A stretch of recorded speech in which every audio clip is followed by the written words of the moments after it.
உச்சநீதிமன்றத்தின் அறிவுறுத்தலையும் தாண்டி ஆதார் எண் ஏன் கேட்கப்படுகிறது? ஆதாரில் இணைய விரும்பாதவர்கள் என்ன செய்யலாம் என்பது போன்ற பொதுமக்களின் கேள்விகளையும், அதே நேரத்தில் அதற்கு தமிழக ஆதார் மண்டல இயக்குநர் கிருஷ்ணராவின் பதில்களையும் தற்போது கேட்கலாம். உச்சநீதிமன்றத்தில் எங்களுக்கு ஆதார் அட்டை அவசியம் இல்லைன்னு சொல்லிட்டாங்க. ஆனால் இப்போ எங்கே போனாலும் ஆதார் அட்டை வேணும்னு கேட்குறாங்க. ஏன் கேட்குறாங்க? சுப்ரீம் கோர்ட் ஆர்டர் பிரகாரம் ஆக்சுவலாக ஆதார் கட்டாயம்னு சொல்லலை.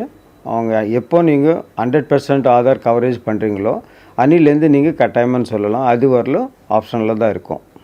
தமிழ்நாடு பொறுத்தவரையிலும், இந்தியா பொறுத்தவரையிலும் 100 கோடி மேலே ஆதார் ஜென்ரேட் பண்ணி இஷ்யூ பண்ணியிருக்காங்க. தமிழ்நாடு பொறுத்தவரையிலும் இந்த பணி நவம்பர் 2011 ஆரம்பித்து இந்த ஊரில் பண்ணிகிட்டே இருக்கோம். இதுவரையிலும் 7,21,00,000 பேரில் 7,06,00,000 பேருக்கு பயோமெட்ரிக் கம்ப்ளீட் பண்ணியிருக்கோம். அதே 7,06,00,000 பேருக்கு இல்லை 6,42,00,000 பேருக்கு ஆதார் இஷ்யூ பண்ணியிருக்கோம். இன்றைக்கி இருக்கக்கூடிய காலகட்டத்தில் எந்த அரசு துறைக்கு நம்ம எந்த ஒரு விஷயமாக போய் நம்ம கேட்டாலும் ஆதார் அட்டை மெயினாக ஒரு அடையாளமாக இதை இன்றைக்கி உள்ள நிலையில் கருதுகிறாங்க.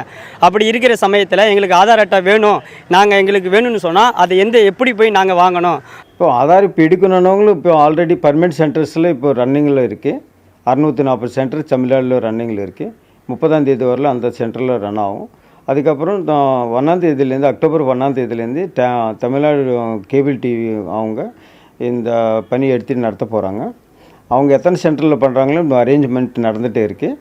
பப்ளிக் எந்த ஒரு ப்ராப்ளம் இல்லாமல் ஆஃப்லைனில் பண்ணுறதுக்கு அவங்க முயற்சி எடுத்துகிட்டே இருக்காங்க.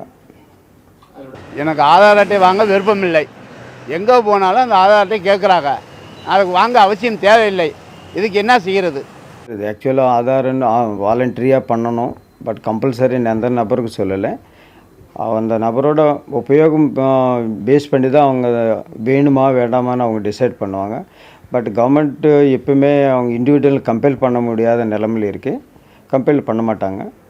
அவருக்கு தேவையில்லாத வரல அவர் எடுக்காமல் இருக்கலாம். தேவையான வரும்போது அவரே வந்து எடுப்பாங்க டெஃபினட்டாக.